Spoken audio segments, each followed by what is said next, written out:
So hello. तर आता आपण बघणार आहोत मेजर्स ऑफ डिस्पर्शनमधील रेंज. तर हेडिंग आहे मेजर्स ऑफ डिस्पर्शन. तर याच्यामध्ये आपल्याला एक पॉईंट बघायचा आहे, तो म्हणजेच रेंज. तर या रेंजमध्ये एक्झाम्पल सॉल्व कसे करायचे आणि त्याचे उदाहरणं कसे असणार आहे, त्याचे सूत्र कसे असणार आहेत, आपण ते बघू. तर सुरुवातीला आपण याचा अर्थ काय होतो ते बघू. तर थोडक्यात याची definition: range is the simplest of the measures of dispersion. It is defined as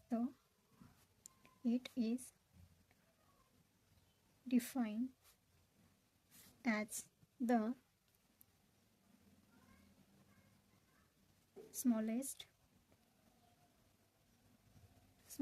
item and the value of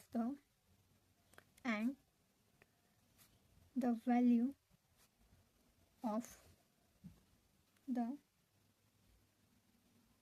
largest item included in distribution.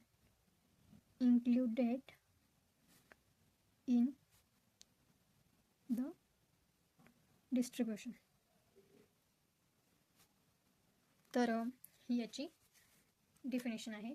थोडक्यात काय आहे तर रेंज म्हणजे श्रेणी.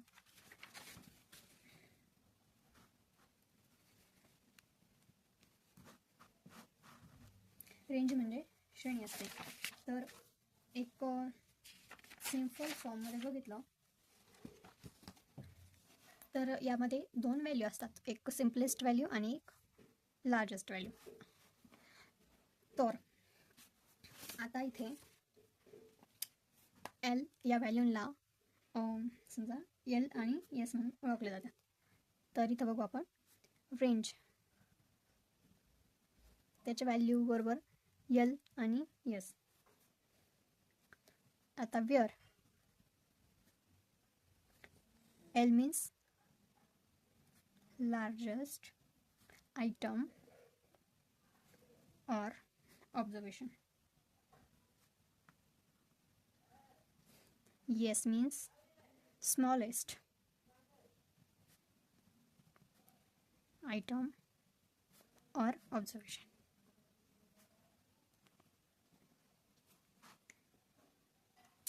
सो तुम्हाला एल आणि एस यांचा मीनिंग काय होतो हे तर कळालं आहे.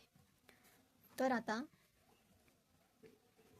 याचा कोएफिशियंट काय असेल, याचा कोएफिशियंट ऑफ रेंज तर कसं असणार आहे बघा.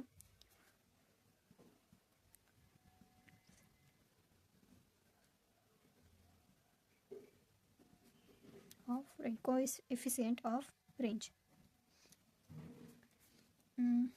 जेव्हा तुम्ही कॅल्क्युलेट करता तेव्हा हे वापरायचं आहे तुम्हाला, L minus else divide by L plus S.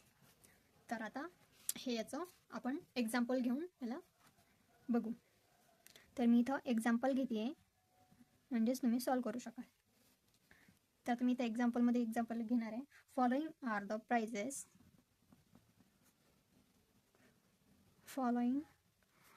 The prices in RS of shares of a company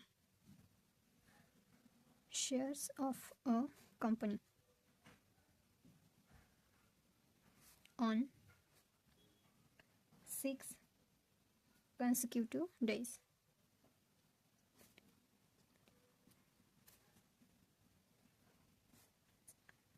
Compute range.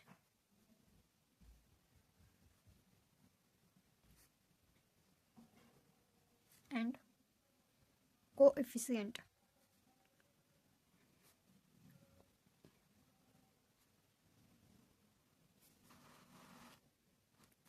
Coefficient of range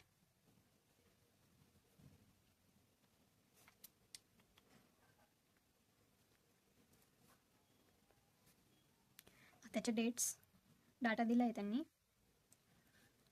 या अमाऊंट आहे RS मधल्या 200, 210, 208, 160, 220 आणि 250. आता हे अमाऊंट आहे. तर आता आपण हे एक्झाम्पल आहे, आपण याचं सोल्युशन बघू. तर बघा, late S smallest item or observation जे आहे. तर आता तुम्हाला या अमाऊंटमध्ये सगळ्यात स्मॉलेस्ट आयटम कोणता वाटतोय? तर इथे आहे 160. तर मी तो आयटम इथे घेईल. Smallest item 160. आता लार्जेस्ट आयटम और ऑब्झर्वेशन. त्यात सगळ्यात लार्ज जो आहे तो 250. तर इथं आपण 250 घेऊ. आता काय करायचं? आता याची रेंज कॅल्क्युलेट करायची. मीन्स रेंज कॅल्क्युलेट कशी करायची? तर L प्लस S जे आहे ते. आता इथं L प्लस S बरोबर 250 प्लस 160. सॉरी, याची मीन्स इथं प्लस न करता मायनस करायची होती आणि इथं प्लस केली आहे, सो हे रॉंग आहे. रेंज बरोबर L मायनस S बरोबर 250 प्लस 160 मायनस 160, राईट. याचा आन्सर येतो 19. आता इथे आपल्याला कोएफिशिएंट ऑफ रेंज हे काढायचं आहे. तर इथं याचं सूत्र मी दिलेलं आहे, L minus S divide by L plus S. आता इथे L मायनस S तुम्ही बघू शकता, L मायनस S ऑलरेडी 90 येतच आहे, ते टाकून घ्यायचं आहे. आणि L प्लस S आपण इथे L प्लस S करून हे येतं 410. आता याला तुम्हाला डिवाइड करायचं आहे, 0 0 कट. तर याचा आन्सर येतं 0.22. तर हे सॉल्व झालं आहे. तुम्हाला एक्झामसाठी किंवा आता न्यू सिलेबसमध्ये सावित्रीबाई फुले पुणे युनिव्हर्सिटी SPPU पुणे युनिव्हर्सिटीसाठी न्यू सिलेबसमध्ये मॅथमॅटिक्सला हा सिलेबस आहे. सो एक्झाम्पल्स असं सॉल्व करता येईल. एकदम सिम्पल आहे, काही अवघड नाही. फक्त तुम्हाला रेंज आणि कोएफिशिएंट ऑफ रेंज याचं हे जे सूत्र आहे ना ते लक्षात ठेवावं लागेल. एकदम सिम्पल प्रॉपर पद्धतीने हे असं सॉल्व होतं. तुम्हाला कॅल्क्युलेटिंग करायला कॅल्क्युलेटरचा उपयोग करून देतात, त्याची मान्यता आहे. सो याची तुम्ही अजून प्रॅक्टिस करा.